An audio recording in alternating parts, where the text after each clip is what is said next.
기도하겠습니다. 거룩하고 존귀하신 하나님 아버지, 주님의 은혜를 감사합니다.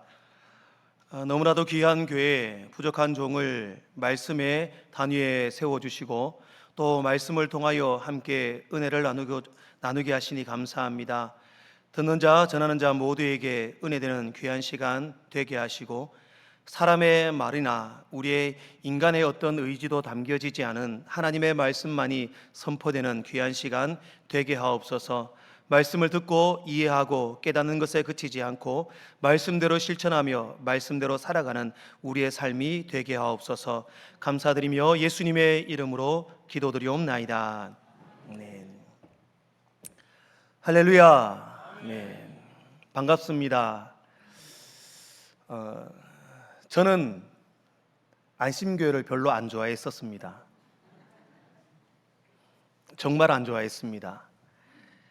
과거 이제 아까 장로님들과 이 차를 나누면서 담소를 나눴는데 안심교회 담임 목사 청빙할 때 제가 냈다가 떨어졌거든요. 그래서 소고기는 안심은 절대 안 먹었습니다. 매우 실망을 하고 절망을 했는데 나중에 한동균 목사님을 청빙하는 것을 보고 저보다 더 훌륭한 목사님을 청빙하려고 이렇게 훌륭한 저를 떨어뜨렸구나, 그런 생각을 하고 오히려 감사를 했습니다. 사실 한동균 목사님은 오랫동안 같이 부교육자의 생활을 했고 정말 미운정 고운정 다 들어있고 좋은 꼴 안 좋은 꼴 다 보고 같이 동고동락했던 사이입니다. 그럼에도 불구하고 제가 한동균 목사님에게 늘 한 수를 접고 들어갈 수밖에 없는 이유가 중학교, 고등학교, 대학교, 대신대학교, 영남대학교까지 다 제 선배입니다. 네, 그러나 목사는 제가 먼저 됐습니다. 항상 저는 이제 목사 먼저 됐으니까 제가 우선이다. 또 한 목사님은 이제 중고 대학까지 선배니까 본인이 우선이다. 결국 똑같습니다. 나이는 한 목사님 더 많으시거든요. 그래서 저희가 늘 형처럼 이렇게 좋아하고 한 목사님도 저를 말 그대로 동생이라고 생각하지 않고 친구와 동료로 생각해 주면서 함께 열심히 사역을 했고 함께 울고 웃고 그런 사이였습니다. 그래서 안심교회에 한 목사님이 오시고 부흥한다더라, 또 좋은 소문이 구미까지 들리더라고요. 구미 서부교회가 부흥하는 소리가 여기 안 들리나요? 소문이 들린다고 하던데 헛소문이었습니다. 아무튼 한 목사님이 너무 목회를 잘하시고 교회를 잘 섬긴다는 소문이 들리고 또 교회도 그렇게 부흥하는 모습을 보고 이제 안심도 먹고 안심교회 좋아하려고요. 또 말씀의 단에 세워주셨으니 하나님의 말씀이 증거될 때에 함께 은혜 나누는 귀한 시간 되었으면 좋겠습니다. 우리 좌우 성도님들에게 축복하며 인사합시다. 어떻게 이렇게 완벽한 외모를 가지셨습니까? 자, 비웃으면서 얘기하시면 안 됩니다. 진심으로 마음을 담아서 저보다 집사님이 조금 더 낫습니다. 진짜로 그런 마음으로 인사하시면 좋겠습니다. 혹시 우거지가 뭔지 아시죠? 예, 한번 우거지라고 인사하겠습니다. 옆 사람에게 우거지. 시작. 예. 우아하고, 따라합시다. 우아하고, 거룩하고, 지혜롭습니다. 예. 다시 한번 우거지. 욕 아닙니다. 예. 말씀 보겠습니다. 여자는 약해도 어머니는 강하다, 이런 말이 있습니다. 정말 이 사실이 정말 그렇다라는 것이 과학적으로 증명된 사례가 있습니다. 미국 버지니아주 리치몬드 대학교 신경 과학과의 그레이그 킨슬리 교수 팀이 엄마가 된다는 것이 여성에게 미치는 영향이 얼마나 크냐, 이것에 대해서 연구를 했습니다. 그랬더니 엄마가 되고 나서는 처녀일 때보다, 이제 아이를 낳기 전보다 더 신체적으로, 정신적으로, 두뇌적으로 건강하고 지혜로운 사람이 되더라, 열정이 뛰어나더라, 그렇게 설명을 하더라고요. 그게 너무 피부로 와닿는 게 뭐냐면, 젊은 청년들 어떻게 생각하실지 모르지만 결혼하시기 전에는, 처녀일 때는요, 늦잠도 자고, 하고 싶은 것 하고, 사고 싶은 옷도 사고, 명품 가방도 사고 합니다. 그런데 엄마가 되고 나면 달라집니다. 일찍 일어나서 아이들 밥 차려주고, 자다가도 아이가 아프면 일어나서 간호를 하고, 자기 먹고 싶은 것, 사고 싶은 것 안 사고 아이를 위하여 투자합니다.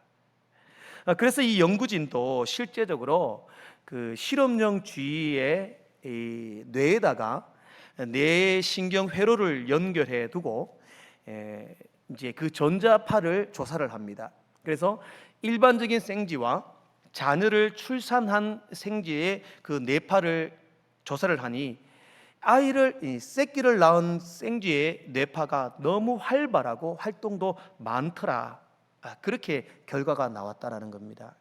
결국 이 연구에 의해 킨슬리 교수팀은 여성이 임신하고 출산을 하게 되면 정신적으로 약해질 수도 있지만 내가 이 아이를 키워내야 한다, 그런 정신력으로 처녀일 때보다 몇 배나 더 지적으로 열정과 능력이 상승했다라는 결과를 제출을 했습니다.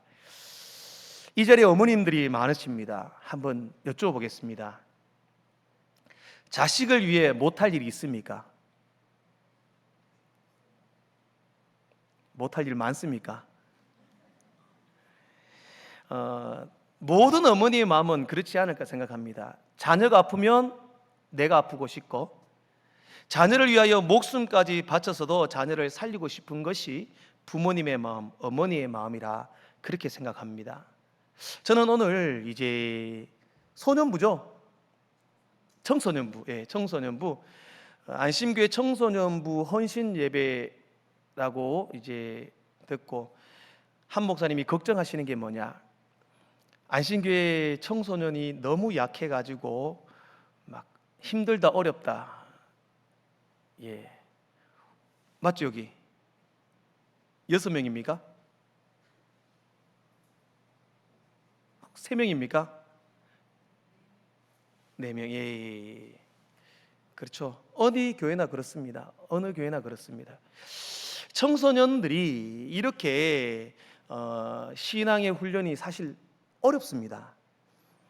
북한의 김정은이 한국을 못 쳐들어오는 이유가 대한민국의 중학생들 때문입니다. 중학생들이 무서워가지고 얘들은 아무도 감당할 수 없고 누구도 통제할 수 없는 존재입니다. 그러면은 결국에는 이들이 예수를 만나고 하나님을 경험하고, 그 경험의 시작은 물론 교회겠지만 가정에서부터, 어머니로부터, 아버지로부터, 신앙의 어린 시절부터 양육되어져야지만 이들이 청소년이 되어서도 주님을 떠나지 않고 대학 청년부가 되어서도 믿음의 길을 간다라는 겁니다. 그래서 저는 오늘 이 위대한 어머니 한나와 그의 아들 솔로몬의 예를 말씀을 통해 한번 살펴보고, 이 시대의 청소년들을 어떻게 양육해야 되고 그 청소년들은 어떤 믿음의 모습으로 나아가야 하는지를 같이 한번 살펴보고 은혜를 나누었으면 좋겠습니다. 성경적으로 위대한 어머니 중에 한 분을 꼽으라면 우리는 한나를 꼽을 수 있습니다. 한나는 자녀가 없었습니다.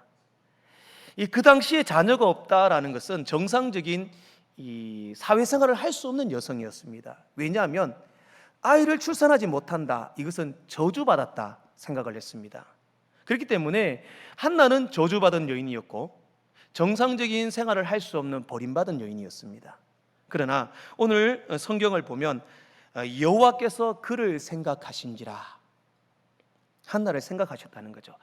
잊고 있다가 갑자기 생각나서 아이고 한나가 아이가 없구나, 이게 아니라 하나님께서는 늘 한나를 보고 계셨고 한나가 얼마나 간절히 하나님 앞에 기도하는가, 그 모습을 보시고 한나야, 이제 때가 되었다.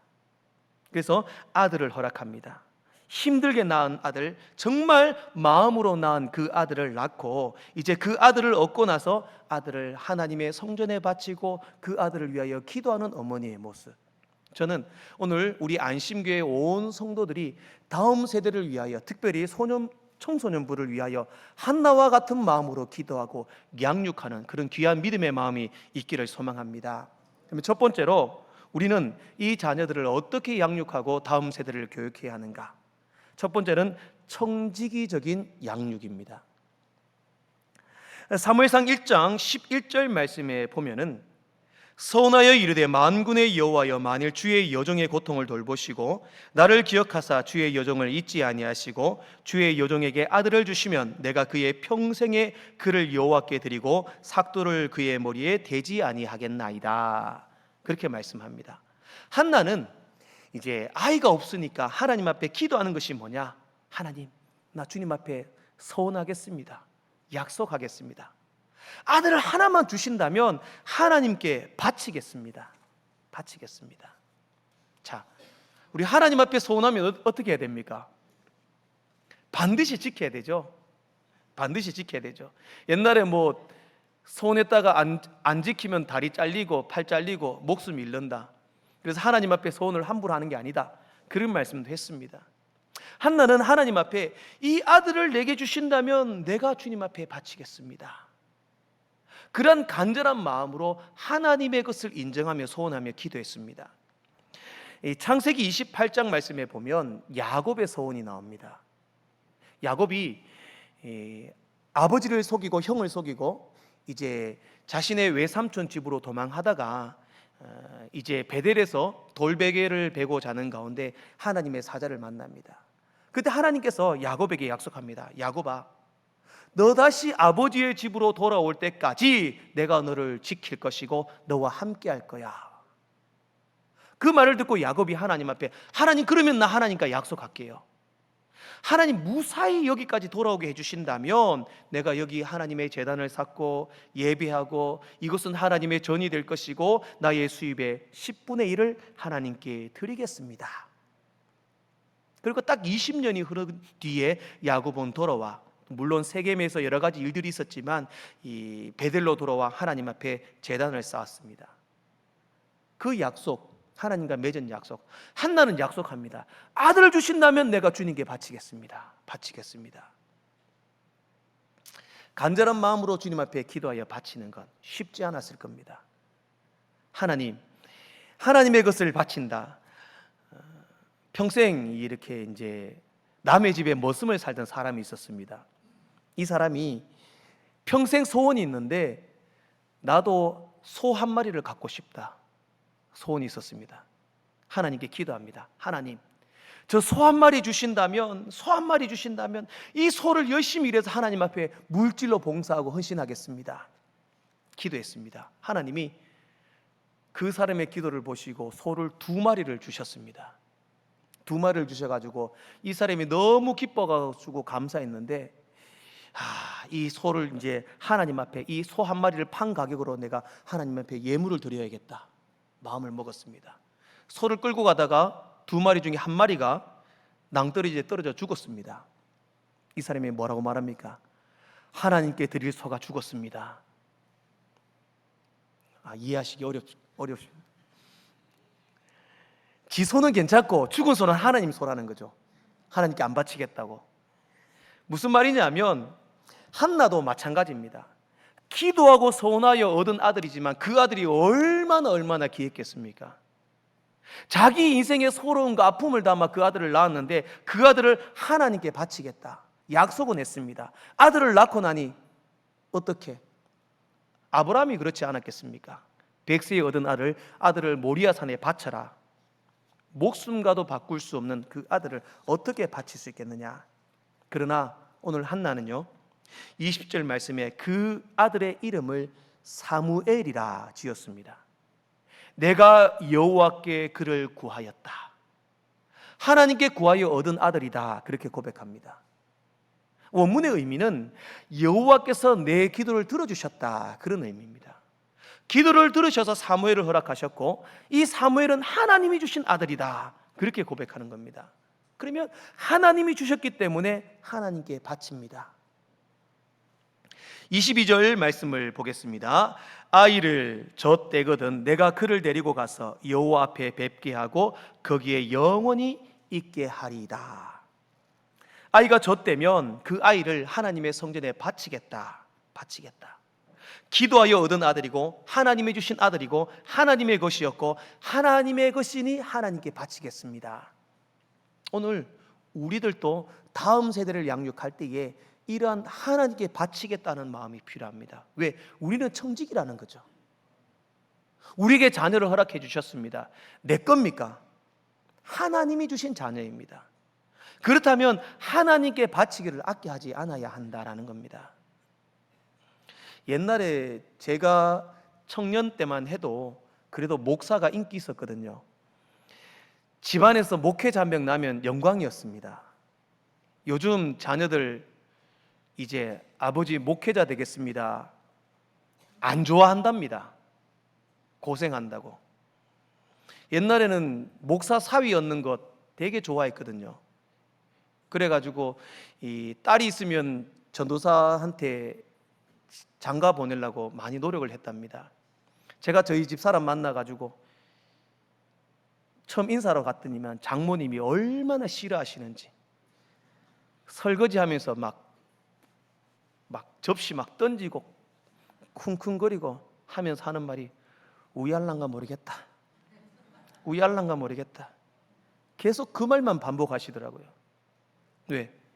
하나님께 바치는 게 쉽지 않다는 겁니다. 목회자 되고 사모 되면 하나님께 바쳐야 한다는 겁니다.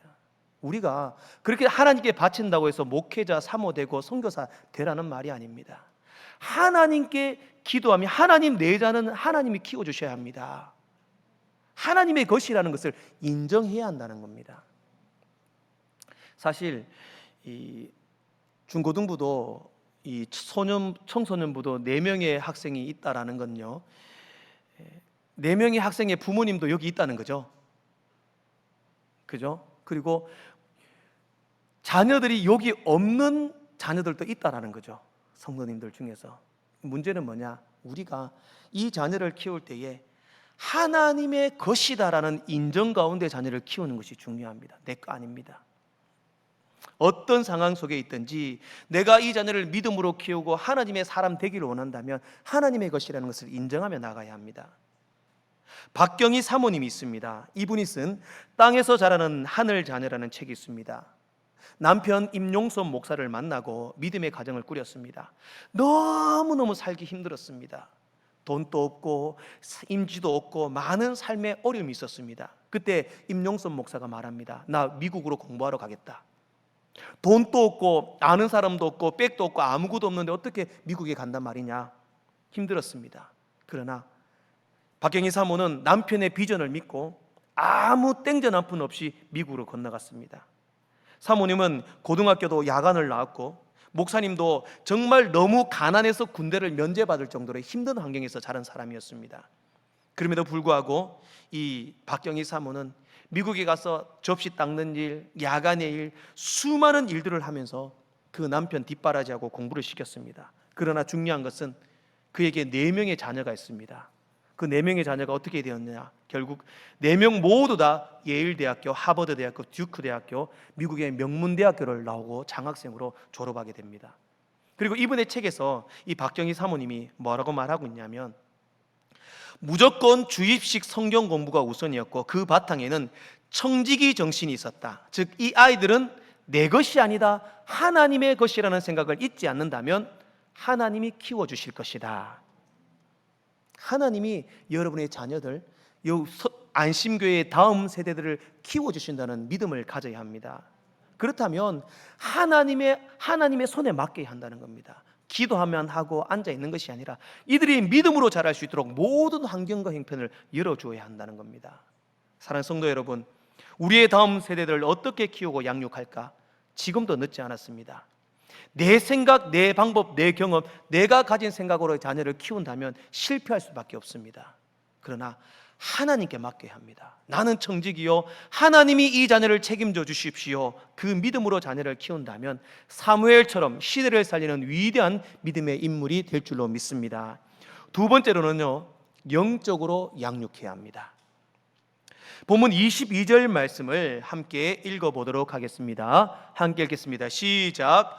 오직 한나는 올라가지 아니하고 그의 남편에게 이르되 아이를 젖대거든 내가 그를 데리고 가서 여호와 앞에 뵙게 하고 거기에 영원히 있게 하리다 하니. 자, 한나와 사무엘은요, 집안 자체가 레위 지파 집안입니다. 레위 지파 사람들은 하나님 앞에 제사 드리는 일을 관장하는 것이 그 당시의 문화였습니다. 그러면 이제 한나의 남편 사무엘의 아버지는 늘 명절마다 실로에 있는 성전에 올라갔습니다. 성전에 올라가서 제사를 드리고 여러 가지 예배를 드리고 돌아옵니다. 그때 한나가 뭐라고 말하냐면, 여보, 나는 매년 가는 절기일에 나는 같이 안 가요. 저는 집에 있겠습니다. 그리고 아이가 졌을 때면 이 아이를 영원히 하나님의 전에 맡기겠습니다. 이렇게 말합니다. 하나님께 제사 드리고 예배 드리러 가는데 한나가 같이 안 가겠답니다. 이유가 뭐냐? 나에게는 시간이 없다. 왜? 이 아이는 졌을 때면은 하나님의 성전에 바쳐야 합니다. 졌을 때기 전까지 이 아이를 믿음으로 양육해야 한다는 사명감이 있는 겁니다. 마음이 급한 겁니다. 언제 졌답니까, 아이가? 보통 3살, 늦으면 5살. 그러면 그때까지 이 아이를 믿음으로 양육해야 한다는 겁니다. 그 마음을 가지고 정말 한나는 그 남은 시간 사무엘에게 온 정성을 쏟고 믿음으로 양육합니다. 목사님, 3살 아이에게 무슨 교육을 합니까? 안 되는 것 같죠? 요즘 어린이집 가면요, 1살도 안 된 아이 얼마나 교육하고 글자 가르치고 하는지 모릅니다. 요즘 엄마들 그런 세상적인 교육의 열의는 있지만 얼마나 신앙적인 열의를 가지고 아이를 가르치냐라는 겁니다. 3살 때 예수님 만날 수 있습니다. 저 때기 전에 예수님 만날 수 있습니다. 그때 만난 예수님 평생토록 그들의 삶의 마음에 주님이 주인이 되실 겁니다. 급합니다. 시간이 많지 않습니다. 정말 그 아이를 믿음으로 양육한다는 마음을 가지고 열심히 오늘 한나는 하나님 앞에 그 아이를 양육했다라는 겁니다. 그리고 졌을 때고 실로의 성전에 이제 데리고 갑니다. 27절과 28절 말씀을 같이 또 한번 읽어보겠습니다. 함께 읽겠습니다. 시작. 이 아이를 위하여 내가 기도하였더니 내가 구하여 기도한 바를 여호와께서 내게 허락하신지라. 그러므로 나도 그를 여호와께 드리되 그의 평생을 여호와께 드리나이다 하고 그가 거기서 여호와께 경배하니라. 저 뗄 때까지 정말 믿음으로 양육하고 이제 하나님의 성전에 온전히 바칩니다. 그리고 한나는 1년에 한 번씩 사무엘을 찾아갔습니다. 젖되고 성전에 바쳐지고 사무엘이 하나님의 사명을 감당하고 죽을 때까지 한나는 1년에 한 번씩 사무엘을 봤다라는 겁니다. 군대도 아니고 1년에 한 번씩 본다면 얼마나 그 아이가 보고 싶고 생각나고 가슴에 사무치도록 그립겠습니까?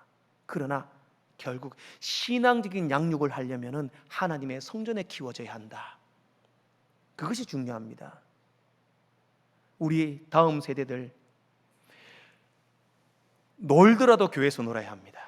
싸우더라도 교회에서 싸워야 합니다. 장난치고 스마트폰하고 게임을 하더라도 교회에서 해야 합니다.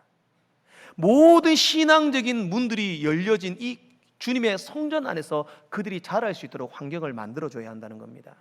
어린 시절부터 성경 읽기 시키고 기도시키고 암송시키고 그 교육은요 예나 지금이나 변함이 없습니다. 우리가 아이들에게 말합니다. 수학 문제 얼마나 풀었니? 영어 문제 얼마나 해석했니? 영어 단어 몇 개 외웠니? 오늘 학교 진도 이만큼 나갔는데 학원에서 이만큼 진도 나갔는데 얼마나 따라갔니? 그건 이야기를 합니다. 그러나 오늘 주일날 교회에 가는데 공과 예습했니? 선생님이 암송하라는 구절 외웠니? 그런 이야기하는 부모님 저는 아직까지는 못 봤습니다. 물론 안신교회는 다 그럴 줄로 믿습니다. 그러나 끼들이 정말 믿음으로 주님 떠나지 않는 신앙의 틀 안에 있기를 원한다면 어린 시절부터 신앙의 양육이 필요하다, 그렇게 가르쳐야 합니다. 우리 옛날 성도님들, 옛날 어르신들이 했던 교육의 방법, 암송하고 읽게 시키고 찬양 크게 부르게 시키고 성경 찾게 하고, 그것이 중요하다는 겁니다.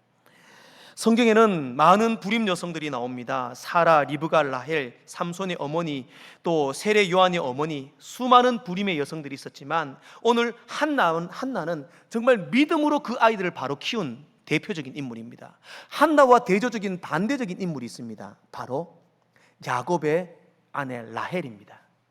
자, 라헬도 아이를 못 낳았습니다. 물론 나중에 요셉과 므낫세를 낳습니다. 요셉을 낳기 전에 오늘 라헬이 창세기 30장 1절 말씀에 보면요, 라헬이 언니가 막 애를 낳고 자신의 여종들이 아기를 낳는 것 보고 속이 분통이 터져가지고 창세기 30장 1절 말씀에 뭐라고 말하냐면, 라헬이 자기가 야곱에게서 아들을 낳지 못함을 보고 그의 언니를 시기하여 야곱에게 이르되 내게 자식을 낳게 하라, 그렇지 아니하면 내가 죽겠노라. 라헬이 야곱에게 내가 아이를 못 낳는데 네 때문이다, 나도 아이를 낳게 해달라, 막 이제 가슴팍을 잡고 지 흔들었다는 거죠. 아이를 못 낳는 게 야곱 때문입니까? 라헬 때문입니까? 다시, 아이를 못 낳는 게 야곱 때문입니까? 라헬 때문입니까? 라헬이 문제죠, 그죠? 야곱은 레아하고는 순풍순풍 잘 낳았습니다, 그죠? 13명을 낳았지 않습니까? 그죠? 근데 문제는 라헬이 문제였습니다. 근데 야곱에게 나에게도 아들을 낳게 해달라, 아들을 낳게 해달라, 때를 썼습니다. 결국 하나님이 라헬에게 요셉을 낳게 해줬죠. 근데 그 요셉을 어떻게 키우느냐? 다른 형제들과 비교하여 채색 옷을 입히고 얼마나 귀하고 떠받들어 키웁니까? 결국 그랬던 요셉이 나중에 17살의 나이에 애굽에 팔려가게 되고 형들의 시기를 받고 온갖 고생을 하다가 결국에는 국무총리 대신이 되었지만, 그런 과정 속에 라헬과 한나는 다르게 아이를 양육했다는 겁니다. 한나는 믿음으로 그저 하나님께 맡겼고 그 아이를 온전히 신앙교육에 철저하게 젖대기 전까지 하나님을 떠나지 않는 믿음의 교육을 시켰다는 겁니다. 그렇기 때문에 사무엘이 있었다라는 겁니다. 받아쓰기를 하면 항상 40점을 못 넘던 아이가 있었습니다. 이 아이가 30살의 나이에 하버드 대학교 최연소 교수가 됩니다. 바로 이 사람이 역사상 하버드의 최연소 교수인 조세핀 킴이라는 박사입니다. 그렇게 젊은 나이에 하버드 교수가 될 수 있었던 것은 이 조세핀 킴은 어머니의 기도 때문이었다, 이렇게 말합니다. 어머니 주견자 사모가 기도로 자신을 키웠기 때문에 지금의 자신의 모습이 있었다, 이렇게 말합니다. 주견자 사모는 내가 어떻게 그 자녀를 믿음 가운데 정말 성공한 믿음의 자녀로 키울 수 있었느냐라는 질문에 이렇게 고백을 합니다. 세상의 교육은 스펙이나 실력을 요구하는 시대지만 먼저 하나님의 말씀을 소중히 여기고 교회를 집처럼 생각하고 학교 선생님보다 교회 교역자 선생님들과 가깝게 지낼 수 있게 해주는 것이 중요하다. 부모님들이 이렇게 하면 안 되지 않을까 생각하지만 말씀에 의지해서 키우면 하나님이 책임져 주신다, 그렇게 고백합니다. 주견자 사모니가 그렇게 되고 나는 그렇게 안 될 겁니다 라는 게 아닙니다. 그렇게 하셔야 합니다. 우리의 청소년, 다음 세대, 주일학교 청년들에 이르기까지 철저한 기도, 말씀 훈련, 그들의 정말 신앙적인 양육만이 그들이 살 길이라는 사실을 기억하시길 원합니다. 그래야 다음 세대의 미래가 있습니다. 우리 안신교회의 미래가 있는 줄로 믿으시기 바랍니다. 마지막으로 그러면 믿음의 아들 사무엘입니다. 자, 이제 청소년들 잘 들으시기 바랍니다. 이제까지는 이제 부모님들 세대가 어떻게 양육해야 하는가를 보았습니다. 이제는 사무엘입니다. 사무엘은 졌을 땐 나이에 성전에 바쳐졌습니다. 성전의 환경이 어땠을까요? 좋은 환경이 아니었습니다. 대제사장 엘리는 나이가 많았고 늙었고 눈이 흐렸고 영적으로 지금 무지해 있었습니다. 엘리에게는 두 명의 아들이 있었습니다. 홈리와 비느하스라는 불량자요 행악자가 있었습니다. 성경에는 이 홈리와 비느하스를 불량자라 행악자라고 말하는 이 원문의 의미가 뭐냐? 쓸모없는 인간이다, 쓸데없는 인간이다, 그렇게 말씀합니다. 그들이 어떤 짓을 저질렀느냐? 하나님께 제사하기 위하여 사람들이 제사 지낼 때에 그 제사 드리는 고기를 자기가 세 개 날 있는 창으로 찔러가지고 걸려오는 것을 자기 것으로 가졌습니다. 분명히 제사장의 몫이 있습니다. 그럼에도 사람들에게 너 화목제 드리고 뭐 번제 드리고 할 때에 정말 속죄제 드리지 마. 속죄제는 모두 태워가지고 하나님 앞에 올려드려야 합니다. 하지만 왜? 속죄제 드리면 자기에게 돌아올 고기가 없는 거예요. 그렇게 나쁜 짓을 하고 성전에 수종드는 여인들과 동침을 하고 그렇게 살았다는 겁니다. 자, 그러면 3살 때에 사무엘이 바쳐졌을 때 성전의 환경은 너무나 심각했습니다. 그래서 사무엘이 그것을 보고 그들을 보고 배웠습니까? 그렇지 않습니다. 오늘 본문 28절 말씀에도 말씀합니다. 마지막으로 28절 마지막 부분에 보면 그가 거기서 여호와께 경배하니라. 성경을 넘어가서 2장 18절 말씀에 보면은 사무엘은 어렸을 때에 세마포 에봇을 입고 여호와 앞에서 섬겼더라. 또 2장 21절 보면 아이 사무엘은 여호와 앞에서 자라니라. 26절에서는 아이 사무엘이 점점 자라매 여호와와 사람들에게 은총을 더욱 받더라. 3장 19절입니다. 사무엘이 자라매 여호와께서 그와 함께 계셔서 그의 말이 하나도 땅에 떨어지지 않게 하시니, 그렇게 말씀합니다. 불량자가 있고 행악자가 있고 주변의 환경과 모든 조건이 안 좋은 악조건일지라도 사무엘은 그들을 보지 않았습니다. 하나님을 섬겼고 예배했고 어머니가 나를 위하여 기도해 주신다. 그 젖되기 전에 어머니가 양육했던 그 신앙의 마음을 잊지 않고 온전히 믿음으로 하나님만 바라보고 살았다라는 겁니다. 2장 18절 보면 사무엘이 어렸을 때부터 세마포 에봇을 입었다. 세마포 에봇은 제사장들이 입는 옷입니다. 이때 사무엘의 나이가 학자들은 12세에서 13세 정도 되었을 것으로 추정합니다. 보통 세마포 옷을 입고 하나님의 제사장의 일을 감당해야 될 나이가, 성전에서 일할 수 있는 나이는 율법에 따라 남자가 20세 이상이 되어야 성전의 일을 할 수 있었습니다. 그런데 아직까지 사무엘은 12살, 13살 아직 소년입니다. 그런데 왜 세마포 에봇을 입고 성전의 일을 했느냐? 홈리와 비느하스가 그 역할을 못했기 때문입니다. 그러니 사무엘이 거기서 일을 하고 여호와를 섬길 수밖에 없었습니다. 자, 그러면요, 여러분들 청소년들, 여러분 환경과 주위를 탓할 필요 없습니다. 결국 부모님의 그 믿음의 기도들, 온 우리 안신교회 성도들의 기도와 격려와 후원을 믿고 여러분들이 믿음 가운데 바로 서야 합니다. 사무엘처럼 하나님을 예배하는 걸 기뻐해야 되고 성전에 있는 것을 즐거워해야 되고 이곳에서 하나님을 만나기를 소망하고 갈망해야지 여러분들의 삶이 달라진다라는 겁니다. 사랑하는 우리 안신교회 성도 여러분, 또 청소년 여러분, 우리가 말씀을 통하여 결단하기를 원합니다. 이제는 다음 세대가 이 교회의 미래입니다. 다음 세대를 위하여 투자해야 되고 기도해야 되고 그들을 믿음으로 말씀으로 양육해야 합니다. 이들이 바로 서지 않으면 저희 교회도 그렇지만 안신교회도요, 앞으로 20년 뒤 30년 뒤 사실 장담할 수 없습니다. 결국 강철 같은 기도, 철저한 말씀의 훈련, 이들을 믿음으로 양육하는 것만이 살 길임을 믿으시기 바랍니다. 지난 6월입니다. 얼마 되지 않았죠. 지난 6월 미국의 사우스 캐롤라이나 주의 우드몬트 고등학교에 졸업식이 있었습니다. 이때 졸업생을 대표로 리디아 오웬스라는 학생이 졸업생 대표 연설을 했습니다. 이 연설에서 그녀는 연설 내용 자체가 뭐냐면 자기가 만난 하나님을 간증을 하는 겁니다. 그 연설 속에서. 그 연설 속에 자신의 어머니가 2년 전에 돌아가셨고 그 어머니가 자신에게 항상 최고의 모습을 보여주셨으며 믿음으로 격려해 주셨고 기도해 주셨고 그런 어머니의 어머니가 있었기 때문에 지금 내가 있다. 나도 그 어머니의 하나님을 믿기 때문에 이 자리에 있다. 그렇게 고백을 했습니다. 사랑하는 여러분, 우리 중고등부 청소년 여러분, 이제 리디아 오웬스와 사무엘처럼 우리가 그런 역할을 감당해야 될 위대한 일꾼임을 명심할 수 있기를 원합니다. 이 안신교의 미래는 여러분의 손에 달려 있습니다.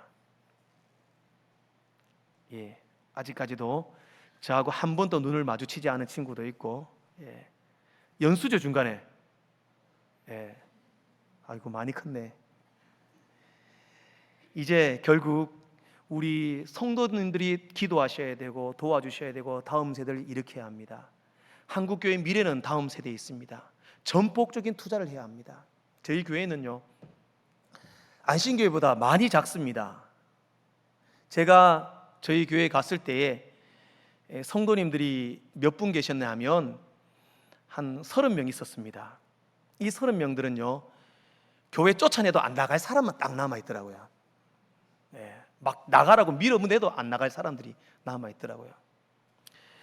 주일학교 예배도 없었고 중고등부도 한 명도 없었고, 이제 먼저 계신 원로 목사님이 목회를 너무 편하게 하셔가지고 비가 오면 예배 안 드리시고 추우면 예배 안 드리시고 더워도 예배 안 드리시고 새벽 기도 때는 전화를 하시고 오늘 새벽 기도 내 멀리 갔다 오니까 피곤해서 못 드린다 이러면 또 새벽 기도 안 오시고 아무도 없었습니다. 말 그대로.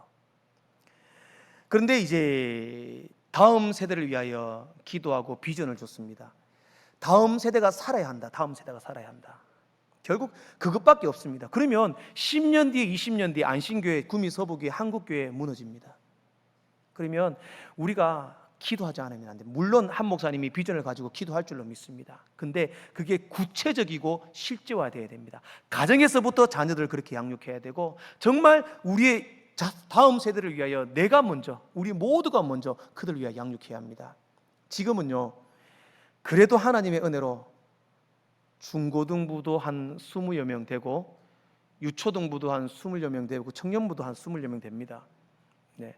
그래서 그들이 오히려 어른 성도들보다 지금 더 열심히 하고 있습니다. 잠깐 자랑 아닌 자랑이었지만 안신교회는 더 큰 교회고 더 저력이 있고 더 가능성이 있는 줄로 믿습니다. 사무엘처럼, 리디아 오웬스처럼 시대를 변화시킬 사무엘 같은 위대한 이 시대의 다음 세대들이 우리 안심교회를 통하여 배출되고 또 그 일에 여러분들이 쓰임받는 귀한 믿음의 복된 은혜가 있기를 주의 이름으로 축복합니다. 기도하겠습니다. 하나님 아버지, 은혜와 사랑을 감사합니다. 사무엘, 믿음의 아들 그 사무엘을 바라보며 안심교회 다음 세대들이 불같이 일어나게 하시고 그 일에 먼저 된 우리 기성세대의 신앙의 믿음에 먼저 된 자들이 아름다운 한나처럼 신앙교육과 기도와 그들을 정말 하나님의 뜻 가운데 양육할 수 있는 복된 은혜가 있게 하옵소서. 감사드리며 예수님의 이름으로 기도드리옵나이다. 아멘.